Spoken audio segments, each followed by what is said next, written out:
अस्सलाम वालेकुम। कैसे हैं आप सब? मेरा नाम है सहर अली। उर्दू स्टोरी चैनल सहर वॉइस में आप सबको खुशामदीद। हमारी वीडियोस आपको अच्छी लगे तो वीडियोस को लाइक करके चैनल को सब्सक्राइब कर दें और नई आने वाली वीडियोस के अपडेट के लिए बेल आइकन को प्रेस कर दें। आज मैं आपको एक लड़की सहर की कहानी सुनाने जा रही हूँ, जिसे बचपन से ही जिन्नात और उनकी कहानियों में बहुत दिलचस्पी थी। उसका अपना सरापा भी किसी परी शहजादी से कम ना था। लंबे खूबसूरत बाल, बड़ी बड़ी आंखें, गंदमी रंगत, जो उसे देखता बस देखता ही रहता। वो जब भी कोई जिन्नात की कहानी पढ़ती तो किसी और ही दुनिया में खो जाती और उसकी बस एक यही ख्वाहिश थी कि उसकी मुलाकात किसी तरह एक जिन से हो जाए। उसकी वालिदा और दोस्त उसे अक्सर समझाते कि ऐसी चीजें नुकसान पहुंचाती हैं, उनसे दूर रहो, लेकिन वो किसी की बात मानती ही नहीं। फिर एक बार उसकी दोस्त हयात ने उसे एक ऐसा महफूज और जायज तरीका बताया जिस पर अमल करके वो गुनाह से भी महफूज रही और उसकी मुलाकात जिन से भी हो गई। आखिर वो क्या माजरा था, जानने के लिए कहानी को मुकम्मल सुनिएगा और अपनी राय का इजहार भी कमेंट बॉक्स में जरूर कीजिएगा। हमें आपके कमेंट्स का इंतजार रहेगा। तो चलिए कहानी को शुरू करते हैं उसी की ज़बान में।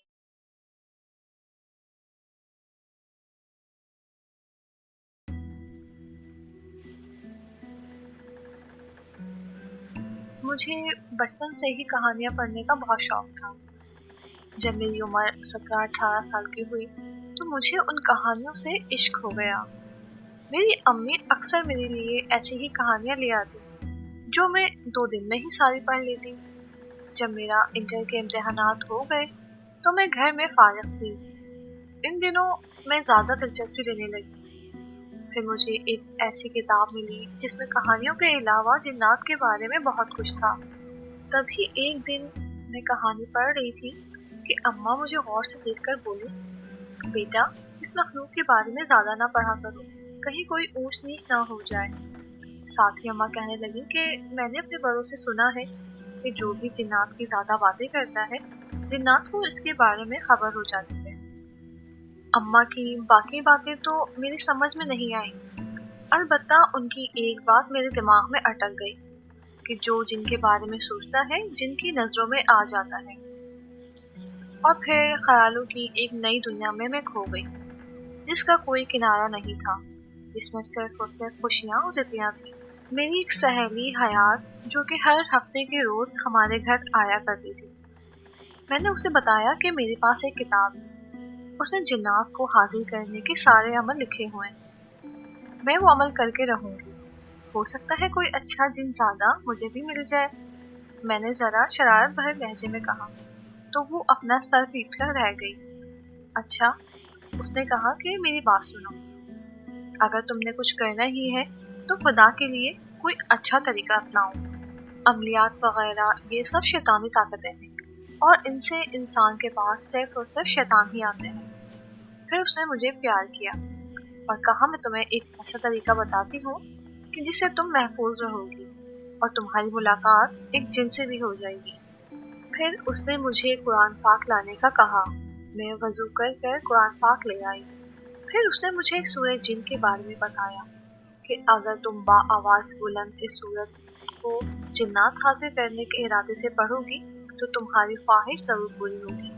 और उसने मुझे ताकीद की कि ये अमल सिर्फ रात के वक्त ही करना, जब कमरे में कोई मौजूद ना हो। अब मैं रात होने का बेसब्री से इंतजार करने लगी और साथ ही ये भी सोचने लगी कि जिन जब यहाँ हाजिर हो तो माहौल काफी साफ सुथरा होना चाहिए। तो बेडशीट बदल डाली और पर्दे भी धोकर सुखा दिए। शाम के 6 बजे मैंने कमरे में ठीक ठाक रोशनी कर दी और अगरबत्ती भी जला दी। बस अब शिद्दत से मुझे रात होने का इंतजार था।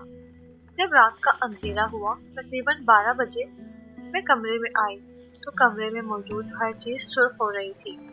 मैंने शीशों वाली खिड़की खोल दी जिससे ताज़ा हवा के झोंके कमरे में आने लगे। मैंने जाए नमाज बिछाया और इस पर बैठ गई और 2 रकात नफल अदा की कि या अल्लाह, अगर मैं कुछ गलत कर रही हूँ तो मुझे माफ फरमाना। मैंने सफेद लिबास पहन रखा था।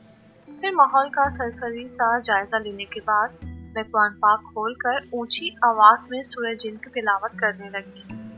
2 बार पढ़ने के बाद मेरा सर कुछ भारी होने लगा। आंखें बंद की तो मुझे लाल रंग के अंगारे नजर आए। ऐसा लग रहा था कोई हाथ हिलाकर मुझे मना कर रहा है कि तिलावत नहीं करो। मैंने एकदम आंखें खोल दी और तिलावत जारी रखी। मैंने चौंक कर खिड़की की तरफ देखा तो मेरी हैरत की इंतहा न रही। खिड़की जोर जोर से बज रही थी और कमरे की हर चीज मुसलसल हिल रही थी। मुझे लगा जैसे जलजला आ गया हो।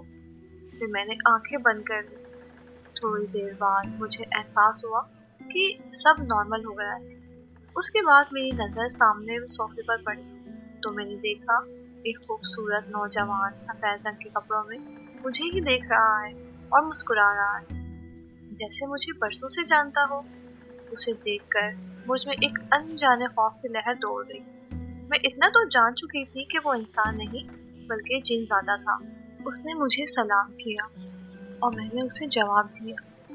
मुझे समझ नहीं आ रहा था कि मैं क्या बात करूं। मैं तो उसका नाम तक नहीं पूछ सकी। मेरी घबराहट का अंदाजा लगाकर वो निहायत खुशनुमा अल्फाज में कहने लगा, मैं तो आपके बुलाने पर ही आया हूँ। उनके अल्फाज पर मैंने बहुत मोहब्बत से उसे देखा और दिल में सोचा कि कह दूं कि मैं तुम पे कुर्बान। वो इंतहाई खूबसूरत और पुरकशिश नौजवान था। मैंने उससे पूछा कि क्या तुम जिन हो?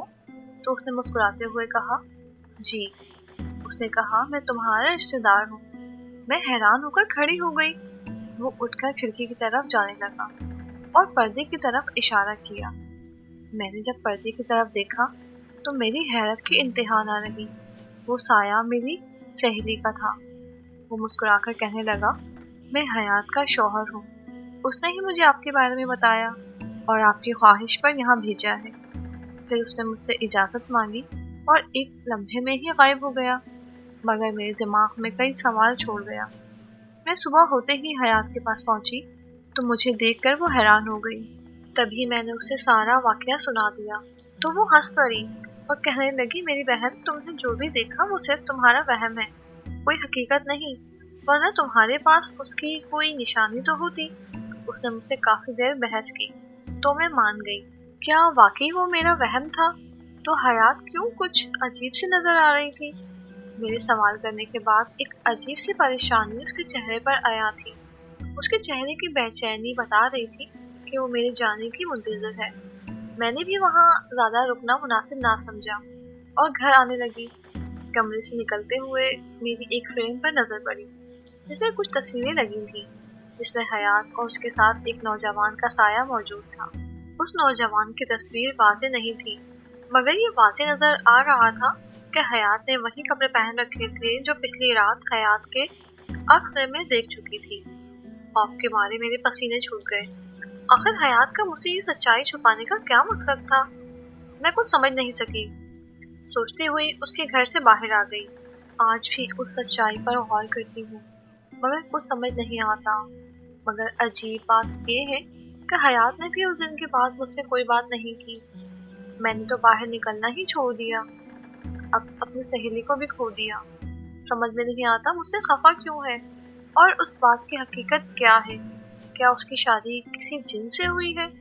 क्योंकि उसने अपने मामा पापा को कसम दे रखी है कि वो सारी जिंदगी शादी नहीं करेगी, और अगर उन्होंने उसकी जबरदस्ती शादी करी तो वो कुछ खाकर मर जाएगी। मगर मुझे आपकी राय का इंतजार रहेगा ताकि मैं कोई हतमी फैसला कर सकूं।